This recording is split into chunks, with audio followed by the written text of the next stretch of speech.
할렐루야, 반갑습니다. 성도 여러분, 오늘 우리 153 성경 통독 제 75일차 되는 날입니다.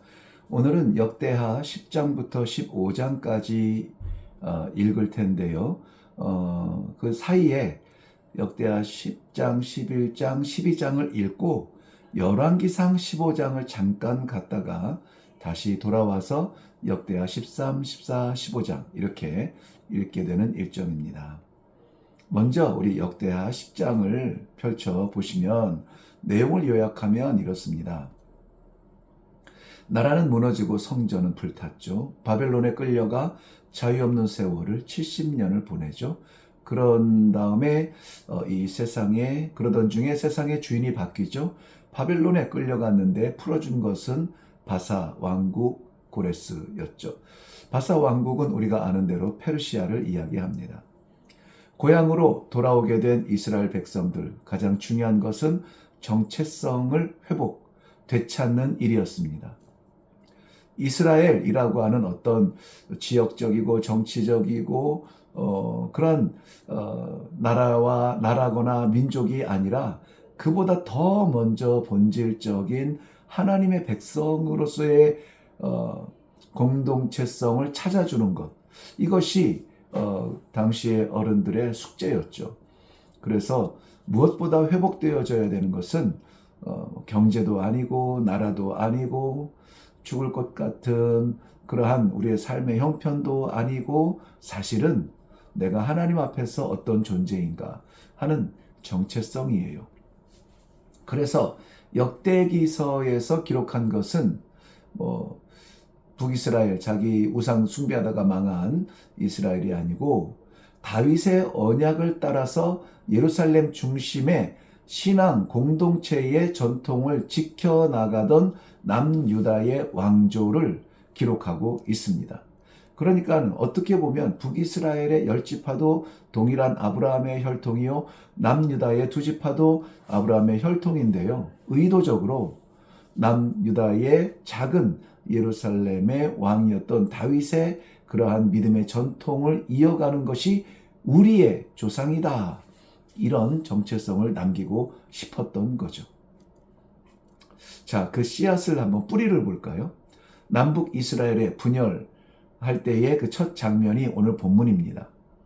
여로보암과 르호보암의 답변들이 담겨져 있죠. 뭐라고 답을 하는가? 세상에 대한 답인데요.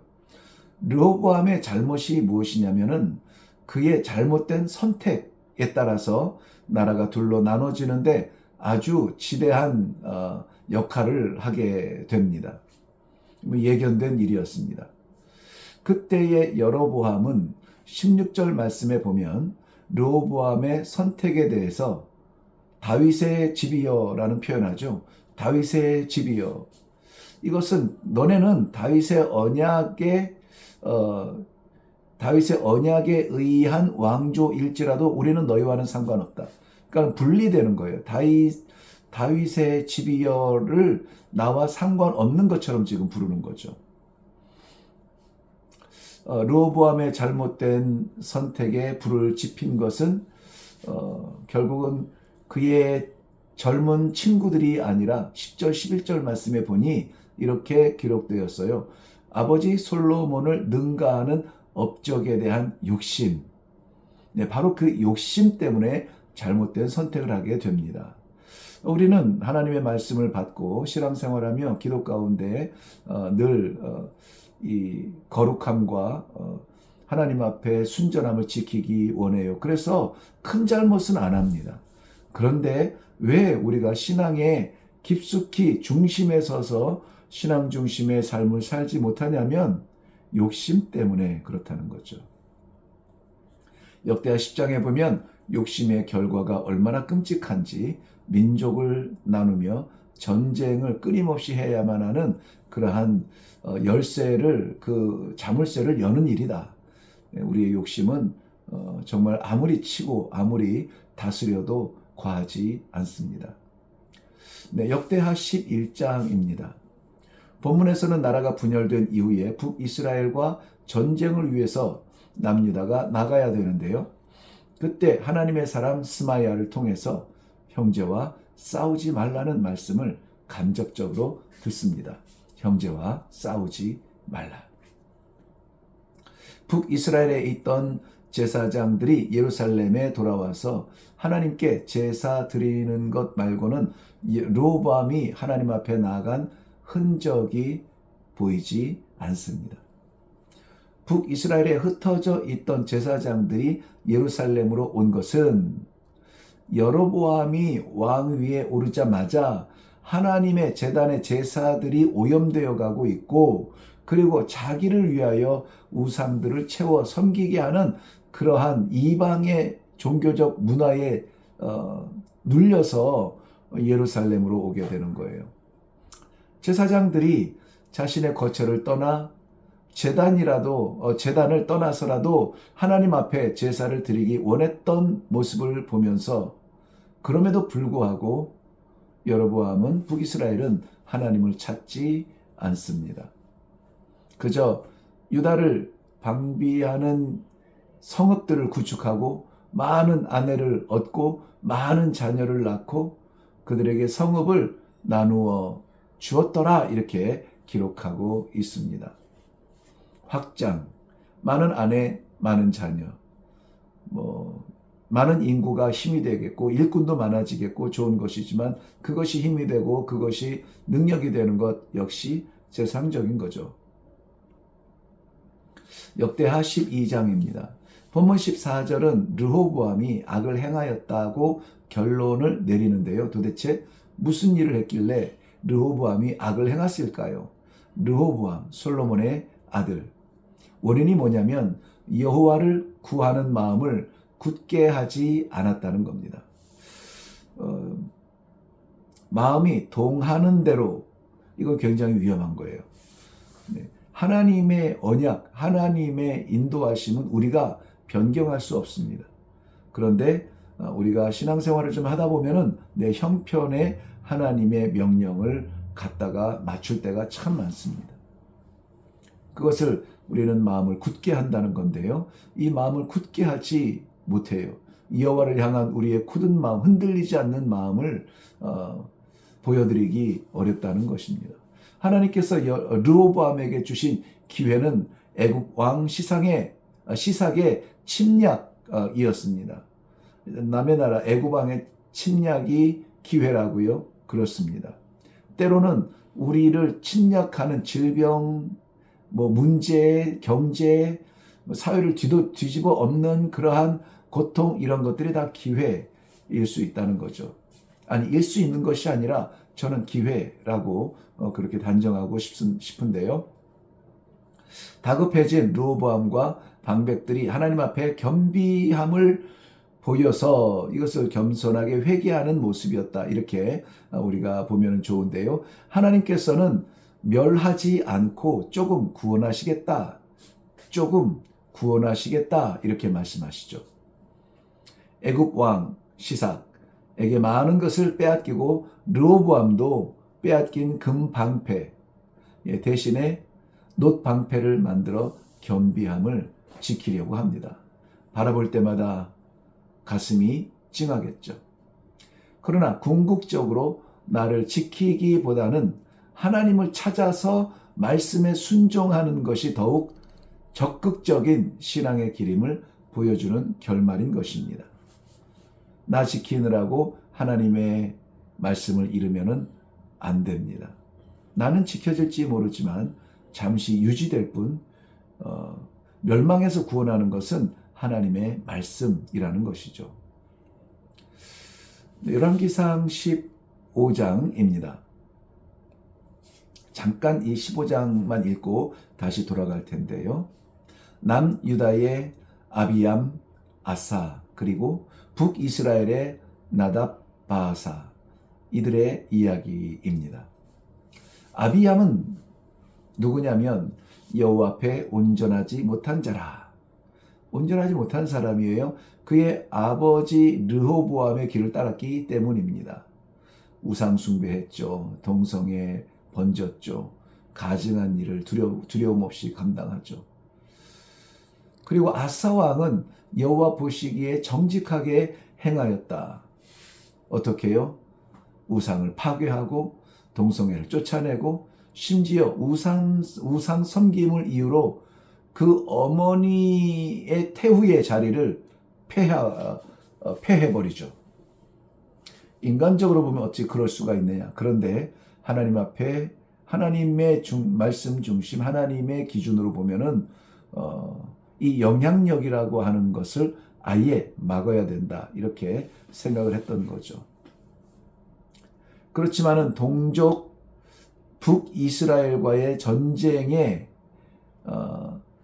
블레셋을 불러들입니다.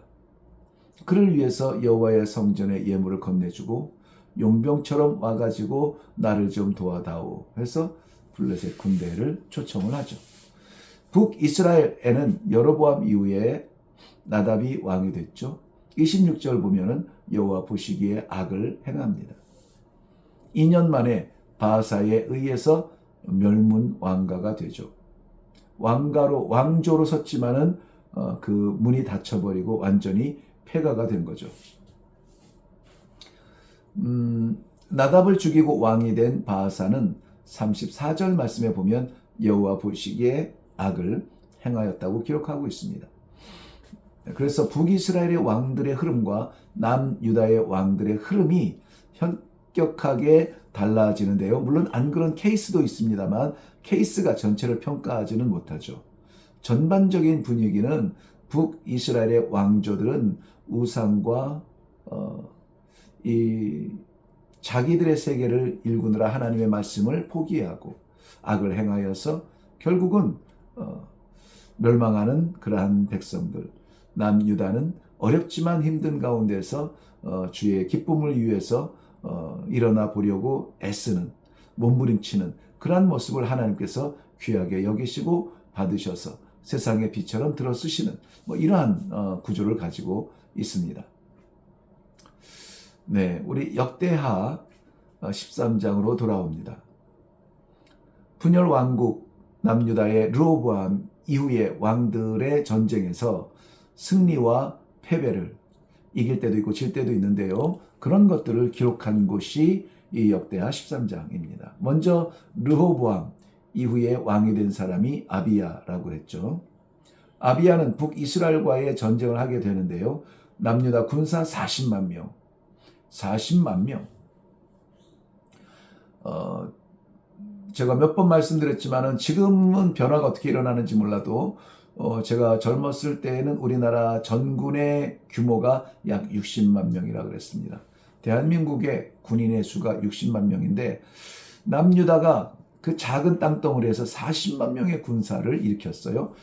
북이스라엘 군사는 80만 명의 2배죠. 북이스라엘의 전략은 복병을 이용하는 효과적인 그러한 전략이었습니다. 예상되는 북이스라엘의 승리를 뒤집고 남유다가 이 전쟁에서 승리를 하게 됩니다. 어떻게 그럴 수가 있는가? 승리의 요인을 보면 16절부터 첫 번째 요인은 하나님이 그들 즉 아비야와 유다의 손에 넘기셨다. 승리는 하나님께서 넘겨주어야 얻을 수 있는 그 승리가 진짜 승리죠. 8절부터 11절 말씀 보면 여호와의 나라의 백성으로서 여호와의 계명을 지켰다. 율법 준수, 책임에 대한 사명을 다했다. 훈련하고 무기 모으고 이런 것들이 반드시 전쟁 전 필요하지만 그런데 하나님의 백성들은 하나님의 계명을 지키는 것을 어떠한 준비보다 더 귀하게 여겼다. 13절과 14절 말씀에 보면은 아주 효과적인 전략을 보여주고 있는데요. 복병과의 싸움에서 오히려 제사장들은 나팔을 불었다는 거예요. 이 은폐하고 숨어 있다가 갑작스럽게 덮쳐서 쳐서 이렇게 데미지를 입히고 그래도 이길까 말까 한데 하나님의 백성들은 제사장들을 통하여서 나팔을 부렸대. 나팔 불면은 어떻게 됩니까? 이미 다 들통이 나죠. 우리 여기 있다. 우리 여기 나간다. 그런데 그 전쟁이 결코 기울어지지 않았습니다. 신앙의 결단은 헌신에 침묵하고 싸움에 담대합니다. 헌신할 때에는 묵묵하게 침묵으로, 그리고 영적 전장에서는 강하고 담대한 믿음으로 싸울 수 있다는 것이죠. 역대하 14장입니다. 14장은 아사 왕의 통치 초기를 기록하고 있는데요. 아사 왕은 여호와 보시기에 선과 정의를 행하였다, 이렇게 평가를 받고 있는데, 구체적으로 보면은 종교 개혁과 같은 일입니다. 이방의 제단과 산당들, 그 우상들을 전부 제거해버리는 거였죠. 영적으로 혼란스러움 없이 여호와를 찾게 되는 그러한 방향성, 그러니 백성들도 평안하며 나라가 안정이 됩니다. 기독교의 이 믿음은 세상을 거스르는 것 같지만, 그래서 기독교가 기득권을 잡으면 세상은 혼란스러운 전쟁이 일어날 것 같지만, 그런데 하나님께서 주신 이 십자가의 복음을 붙들고 살아가는 기독교가 이 세상의 중심이 된다면은 오히려 평안과 하나님의 나라에 귀한 길이 열린다는 것을 세상이 알아야 합니다. 자, 이제 국방을 정리해야 되죠. 그렇지만은 이러한 평화가 지속되기를 원하지만 9절 말씀에 보면 갑자기 찾아온 위기가 있습니다. 전혀 생뚱맞게도 구스 사람 세라와의 전쟁입니다. 잘 갖춘 국방에도 불구하고 구스의 군대는 2배의 강력한 그러한 전력이죠. 그러나 우리의 마음에 새겨야 할 말씀이 이 위에 선포되어지고 있습니다. 어떤 말씀일까요? 바로 11절입니다. 강한 자와 약한 자 사이에 주 밖에 도울 이가 없사오니 우리 하나님 여호와여 우리를 도우소서. 하나님을 인정하고 하나님의 도움을 사모하는 그러한 간절한 예배가 드려지고 있습니다. 아사 왕은 세상이 이기지 못할 도움의 힘을 가지고 있습니다. 바로 하나님의 도움이죠. 네, 역대하 15장 말씀이죠. 네. 본문에는 이 주옥 같은 말씀들이 엄청 감춰져 있는데요.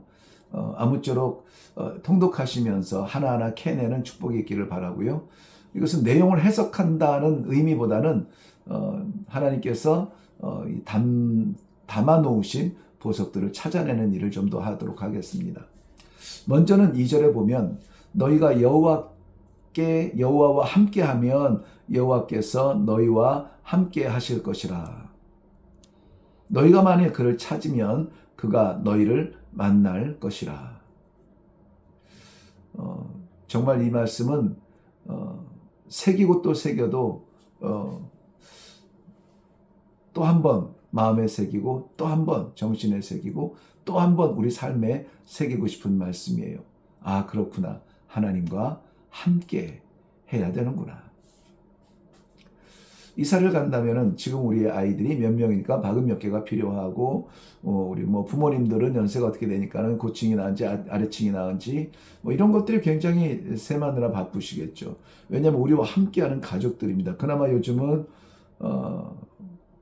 그러한 핵가족을 초월해서 그런 가족 개념이 많이 무너졌지만 말이죠. 그럼에도 불구하고 하나님께서는 우리들에게 여전히 아버지 되시고 우리는 그의 것이 되는 것입니다.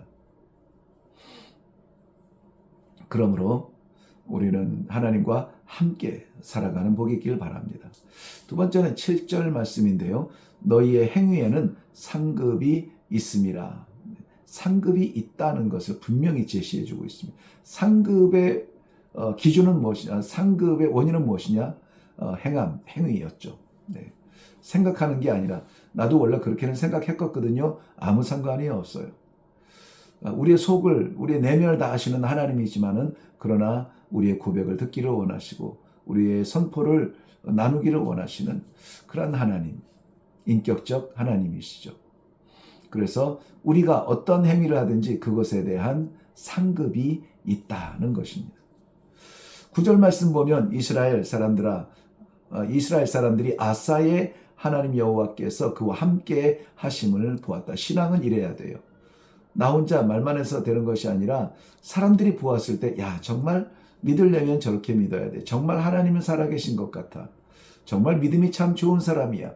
라고 말할 수 있는 그러한 드러나는 것이 있어야 돼요. 이것은 자랑이 아닙니다. 교만이 아니에요. 이것은 증인이고 증인의 삶이고 이것은 증언이에요. 바로 이 시대에 우리가 받은 사명이죠. 네, 그 다음에 보면은 15절 말씀에 유다가 이 맹세를 기뻐한지라 그랬습니다. 우리의 마음을 다하여 맹세하고 뜻을 다하여 여호와를 찾았으므로 여호와께서도 그들을 만나 주시고 사방에 평안을 주셨더라고 했습니다. 우리의 궁극적인 바람이 평안이라면 어떻게 해야 될까요? 여호와를 찾아야 합니다. 여호와를 찾지 않고 다가오는 평안은 양의 털을 쓴 늑대일 수가 있습니다. 온전하게 우리 예수 그리스도의 십자가로 더불어 얻게 된 이 평안이 우리 모두의 신앙의 색깔이 될 수 있기를 바랍니다. 네, 수고하셨습니다.